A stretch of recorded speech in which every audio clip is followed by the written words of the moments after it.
Por, y yo quisiera a modo introductorio hablar de la necesidad que tenemos nosotros los cristianos de mantener siempre presente en nuestra mente el sentido de nuestra fe. De alguna manera, por el transcurrir del tiempo y por cierta forma de respuesta que tenemos los humanos frente a lo que se vuelve común, nos habituamos a asistir a culto, a desarrollar actividades de orden espiritual, pero en determinadas circunstancias ese quehacer diario de la vida del cristiano hace que en ocasiones pierda el enfoque de lo verdaderamente importante. Y lo verdaderamente importante es que el sentido de nuestra fe es un llamado a una esperanza, y a una esperanza que tiene que ver con una promesa que el Señor Jesucristo ha hecho a nosotros, y es que Él volverá por nosotros. Cuando un cristiano pierde de vista o de alguna manera se olvida de que el sentido de todo lo que hace y que todo lo que cree es porque aguarda a que el Señor Jesucristo volverá por él, entonces pierde de vista lo importante y de alguna manera se aleja de eso que la palabra de Dios a través de Pedro nos dice en esta noche, y es la necesidad que nosotros tenemos de mantenernos siendo santos en consecuencia de la esperanza que aguardamos. La primera carta del apóstol Pedro fue dirigida originalmente a un grupo de creyentes que habitaban en la parte, algunos dicen que en la parte noreste de Asia, lo que hoy es conocido como Turquía. Eso es cerca del Mar Negro. Y lo que ocurría es que cuando Pablo les escribe la carta, estos cristianos que reciben la carta no la están pasando bien, la están pasando muy mal. Están padeciendo por causa de su fe muchas dificultades, y el futuro inmediato, aún después de que Pedro les escribe la carta, no parecía mejorar. Poco tiempo después de que ellos reciben la carta, dicen los historiadores que ellos entonces comienzan a sufrir la peor persecución de la época, porque en ese momento asciende al poder romano Nerón, y Nerón tenía un odio muy profundo por los cristianos. Es por eso que Pedro, desde que comienza esta carta, quiere hacer entender algo importante a sus lectores que hoy nosotros también debemos entender. Lo dicho por Pablo en Romanos capítulo 8, 18 se adapta perfectamente a lo que Pedro quería transmitirle a estos cristianos. Y es que Pablo dice: las aflicciones del tiempo presente no son comparables con la gloria venidera que en nosotros ha de manifestarse. En los versículos 3 al 5 del capítulo 1, Pedro lo que hace es mostrarles la misericordia que Dios había tenido con ellos al hacerlos renacer para una esperanza viva. Y yo quisiera que pusieran el texto, primera de Pedro capítulo 1 desde el verso 3 al 5, dice: bendito sea el Dios y Padre de nuestro Señor Jesucristo, que según su grande misericordia nos hizo renacer para una esperanza viva por la resurrección de Jesucristo de los muertos, para una herencia incorruptible, incontaminada e inmarcesible, reservada en los cielos para ustedes, que son guardados por el poder de Dios mediante la fe, para alcanzar la salvación que está preparada para ser manifestada en el tiempo postrero. Nosotros los cristianos debemos reconocer que el mundo a nuestro alrededor se está cayendo a pedazos, y los cristianos sufrimos constantemente el azote de un mundo caído. Pero al final del camino, cuando se termine este tiempo presente, este paréntesis en la eternidad, nosotros estaremos con Dios gozando de una herencia que Pedro define como incorruptible, que no se corrompe, que no se daña, incontaminada e inmarcesible, que nunca se acaba. Y la pregunta es, ¿qué debe producir en el cristiano el tener certeza de una esperanza futura? ¿Qué debe ocurrir en su vida cuando usted, en medio de las circunstancias diarias que usted atraviesa, usted se percata de que, a pesar de lo que vive, por lo difícil que sea, al final el Dios que lo llamó para esta salvación le está aguardando? Le está aguardando con una promesa maravillosa, y es que Él le ha prometido que usted va a estar con Él por toda la eternidad. Aleluya. Mire lo que dice el verso 6 al 9. En lo cual vosotros os alegráis, aunque ahora, por un poco de tiempo, si es necesario, tengáis que ser afligidos en diversas pruebas, para que, sometida a prueba vuestra fe, mucho más preciosa que el oro, el cual, aunque perecedero, se prueba con fuego, sea hallada en alabanza, gloria y honra, cuando sea manifestado Jesucristo, a quien amáis sin haberle visto, en quien creyendo, aunque ahora no lo veáis, os alegráis con gozo inefable y glorioso, obteniendo el fin de vuestra fe, que es la salvación de vuestras almas.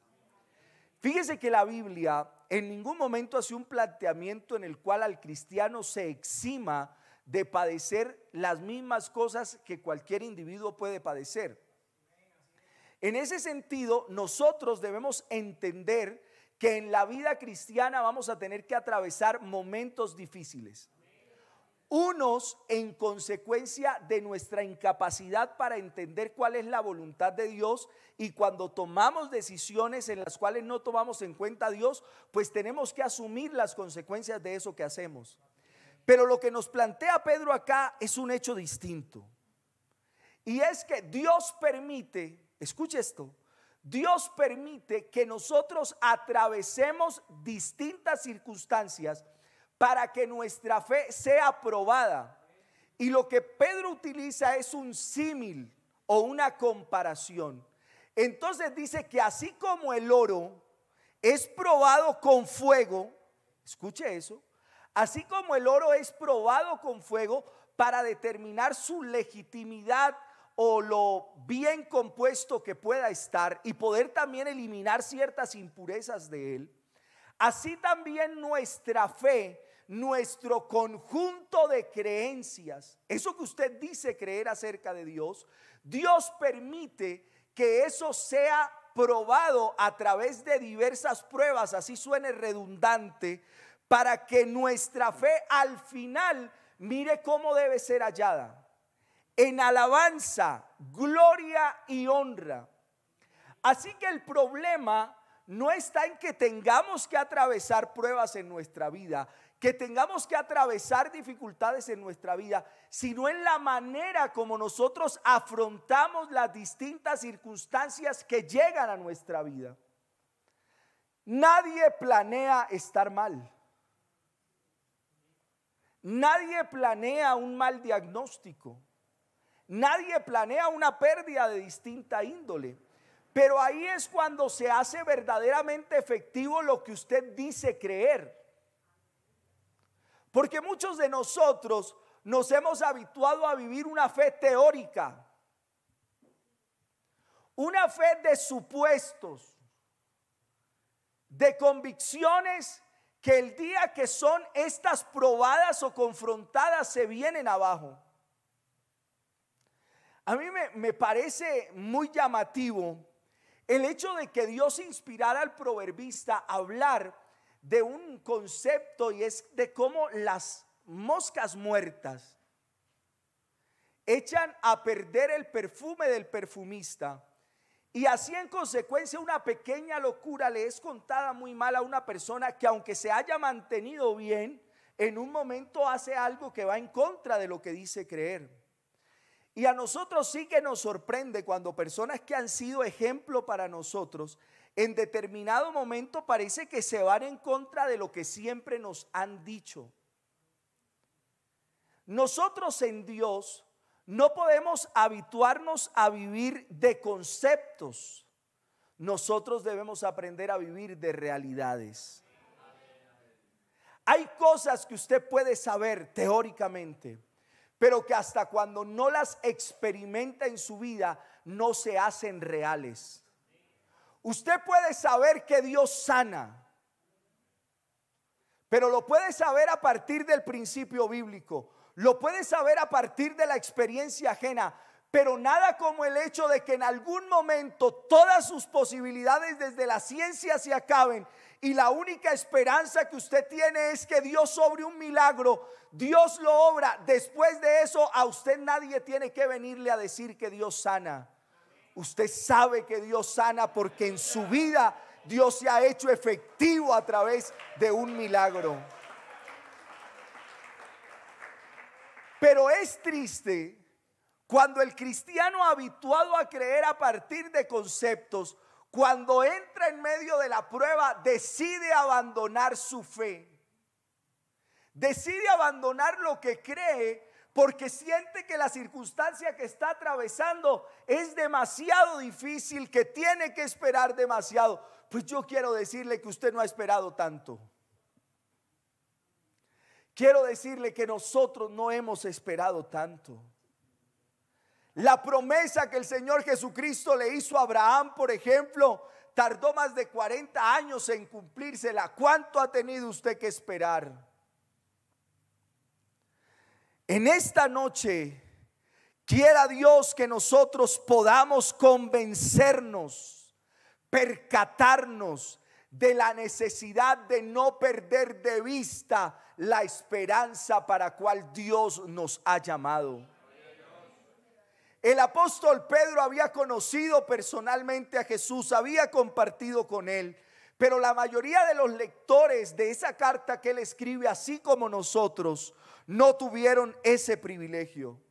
Sin embargo, Pedro les dice que esa experiencia de conocer a Cristo de manera personal no es necesaria para amar a Cristo y gozarse en él.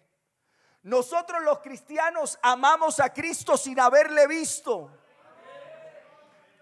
Nosotros los cristianos amamos a Cristo sin haberle visto. Y a través de la fe que tenemos en él, nosotros tenemos un gozo interior frente a cualquier circunstancia. A pesar de nuestras circunstancias, nosotros disfrutamos de la gran salvación que Dios nos ha dado. Y Pedro insiste en esto en el capítulo 1 hasta llegar al verso 12, porque a partir del verso 13 cambia la dinámica de su lenguaje y el apóstol comienza una serie de exhortaciones que se derivan de las doctrinas que él ha expuesto hasta el verso 12. Así que no es suficiente, hermano. No es suficiente con que usted entienda teóricamente todas las doctrinas de nuestra iglesia. Ese entendimiento debe ir acompañado de una vida que sea consecuente y coherente con lo que usted dice creer. Nada peor que encontrarse con personas que dicen una cosa y viven otra. Con personas que uno supone cosas acerca de ellas por lo que le han mostrado, pero en determinado momento pierden el control de las circunstancias y logran mostrarse como realmente son. Hermano, para con Dios las apariencias son lo de menos. A Dios lo externo para nada lo sorprende. De pronto a uno de humano sí. Pero las palabras dichas por el Señor cuando fueron a ungir a David siguen siendo relevantes aún hoy. No mires lo externo. No te fijes tanto en lo externo. Fíjate más bien en lo que hay en el corazón. Y esa sería una pregunta importantísima que nosotros debiésemos respondernos en esta noche. En mi interior yo soy lo que parezco en mi exterior. En mi interior yo soy lo que realmente supongo que debía yo ser. O hay lugares que si mi corazón fuese una especie de edificio lleno de muchos cuartos, en mi corazón hay cuartos oscuros donde nadie entra. En mi corazón hay lugares donde yo guardo cosas que nadie pudiera ver.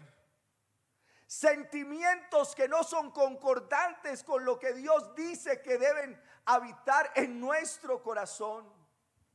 Yo sigo insistiendo en algo que me ha tenido muy preocupado, y es la expresión de algunos cristianos acerca de que tienen odio por su hermano, de que tienen desprecio, de que no pueden verlo. Hermano, es imposible que un corazón que ha sido transformado, cambiado por Dios, que Dios quitó tu corazón de piedra y puso un corazón de carne, en un corazón puesto por Dios habite el odio. Es imposible. Usted podrá decir lo que quiera, que le hicieron mucho daño, que lo afectaron demasiado. Hermano, todo eso puede ser cierto. Usted puede sentirse herido, pero es momento entonces de permitirle a Cristo que entre hasta el cuarto del fondo, que entre hasta el recoveco de su corazón, abra la puerta y saque lo que tenga que sacar de su vida. Porque no puede haber un corazón transformado por Cristo donde habite el odio y el desprecio por su hermano. Eso es incompatible con Dios.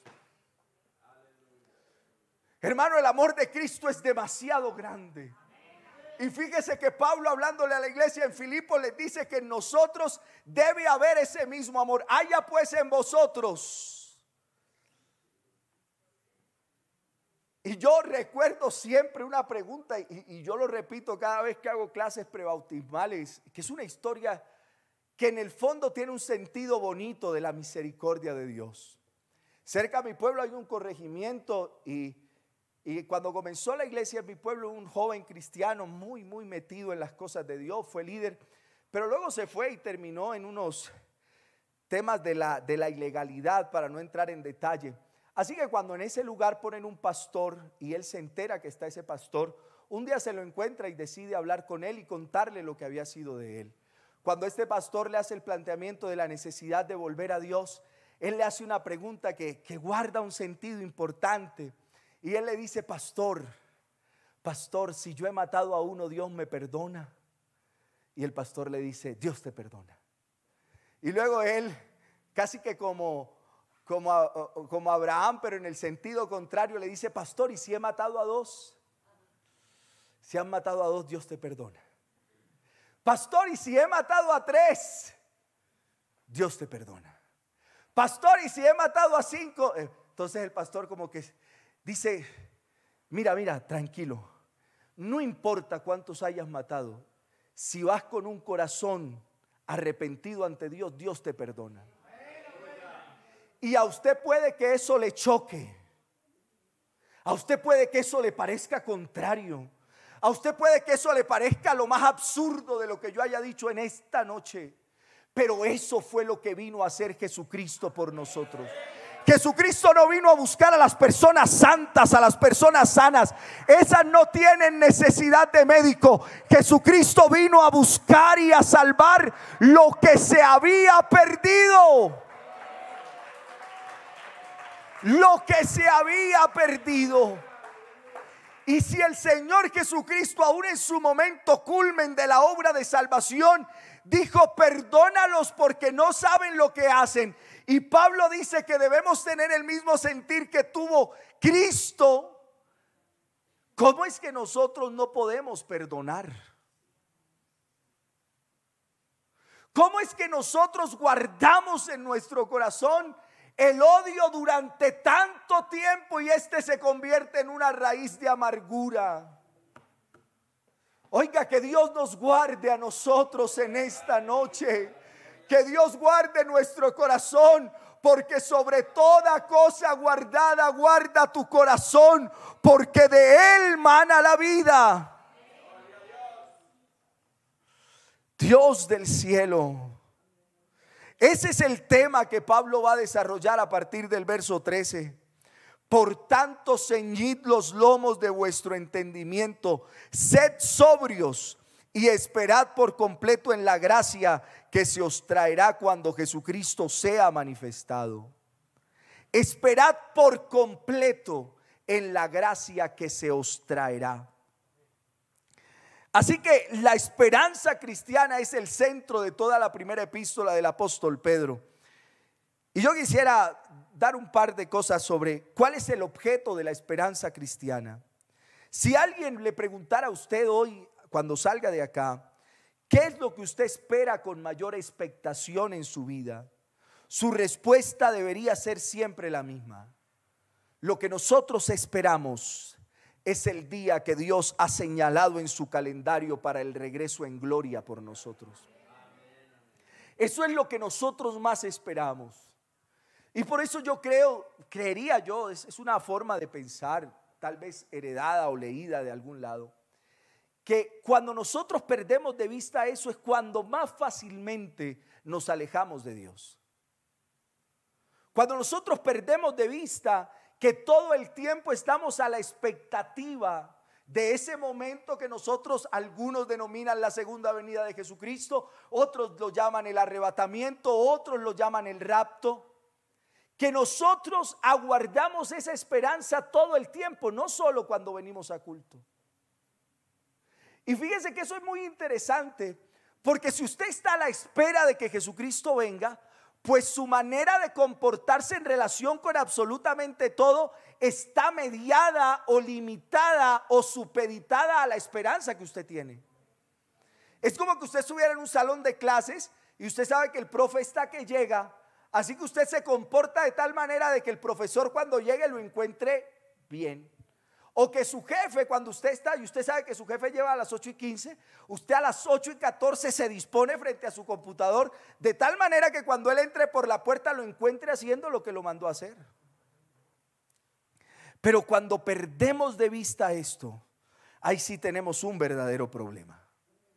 El apóstol Pablo nos dice en Filipenses 3, 20 y 21 que nuestra ciudadanía está en los cielos, de donde esperamos al Salvador, al Señor Jesucristo.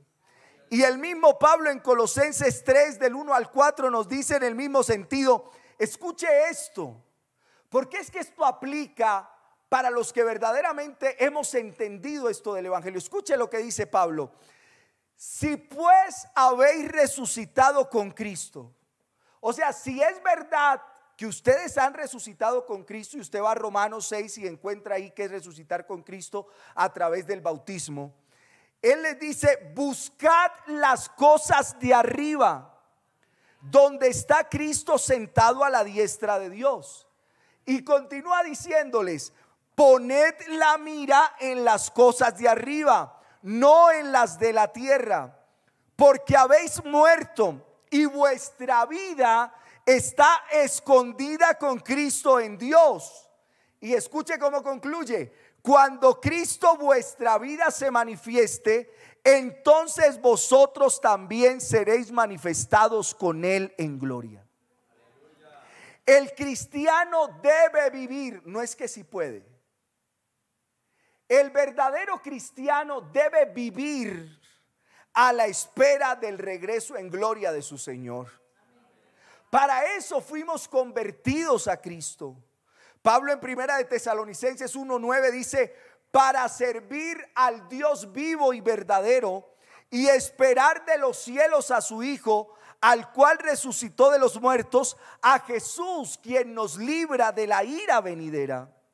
La esperanza del cristiano en la venida de Cristo es un aspecto fundamental de su fe. No podemos vivir como cristianos olvidando que Cristo viene por nosotros. desapercibidos de que Cristo viene por nosotros, ausentes de la realidad de que Cristo va a regresar por nosotros. ¿Y por qué es que yo le digo eso de que debemos entenderlo y compararlo de alguna manera muy poco comparable en términos muy técnicos? La manera como el estudiante espera al docente o como el trabajador sabe que viene a entrar su jefe. De seguro si usted sabe que Cristo viene y que puede venir en cualquier momento, usted tendría más cuidado de lo que ve. Porque tal vez no está el pastor cuando usted ve cosas que no debe ver. Pero como usted sabe que de pronto Cristo viene en ese momento, usted dice, uy, no, me quedaría muy mal que Cristo viniera y me encontrara viendo lo que no debo. Si usted está percibido de que Cristo viene, usted tendría más cuidado de lo que habla. Porque usted diría, uy, no, ¿qué tal que Cristo le pase como esa historia de los trabajadores que están hablando mal de su jefe y el jefe detrás? ¿Usted se imagina que usted esté diciendo lo que no debe decir y en ese momento Cristo aparezca? O que usted esté oyendo lo que no debe oír. O que usted esté en un lugar donde no debe estar. O usted esté haciendo lo que no debe hacer. Cuando nosotros vivimos apercibidos de esa esperanza, pues todo lo que nosotros hacemos está en función de eso que nosotros esperamos. Nosotros debemos esperar por completo en la gracia que se nos traerá cuando Jesucristo sea manifestado. Y mire que la gracia de Dios es maravillosa, porque todo lo que nosotros tenemos no es consecuencia de lo bueno que hayamos sido, de lo capaces que hayamos sido. Todo lo que nosotros tenemos y somos es por la gracia de Dios que ha sido derramada en nosotros. No merecemos lo que se nos da. No hay ninguna cosa en nosotros que haya sido hecha por nosotros.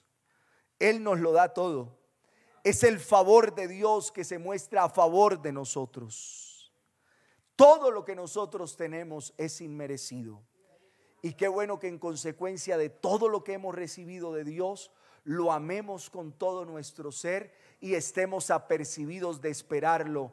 Porque como dice el texto bíblico, Maranata, Maranata, Cristo viene. Voy a invitarle a estar en pie en esta noche y vamos a dar gracias a Dios. Eterno y soberano Dios, bendito Salvador, te doy gracias, mi buen Jesús, por todo tu amor, toda tu bondad y toda tu misericordia. Gracias, Señor, por ser tan bueno. Permítenos, Señor, vivir apercibidos. Vivir, Señor, enfocados, tener en la memoria siempre presente que el sentido de nuestra fe y de nuestra esperanza es tu venida por nosotros, es que tú volverás por nosotros. Que podamos, Señor, nosotros estar enfocados en lo verdaderamente importante para nosotros. Que no perdamos nunca de vista que tú volverás por nosotros. Permítenos, Señor, cambiar esas cosas que desde nuestro corazón son contrarias a lo que tú quieres para nuestras vidas. Permítenos, Señor, ser transformados a través de la obra del Espíritu Santo. Transforma, cambia, quita, elimina de nuestra vida todo aquello, Señor, que contradiga la obra tuya en nuestros corazones.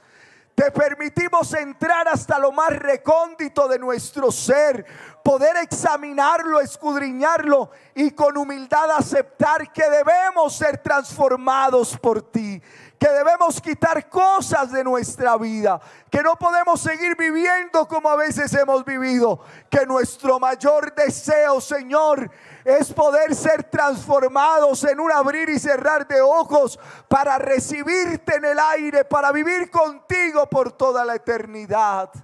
Permítenos, Señor, ser transformados, ser dirigidos, ser direccionados por ti, vivir para ti. Esta noche guárdanos, Señor. Llévanos con bien hasta nuestros hogares. Guarda nuestra integridad física, moral, espiritual. Permítenos, Señor, tener una noche de descanso. Y si es tu voluntad mañana, Señor, ir a realizar nuestras labores académicas, Señor Jesús, de la empresa, del empleo, todo cuanto tú has provisto. Permítenos, Señor, agradarte en todo, vivir siempre para ti, bendito Dios. Te lo pedimos en tu santo y poderoso nombre. Amén y amén. Que el Señor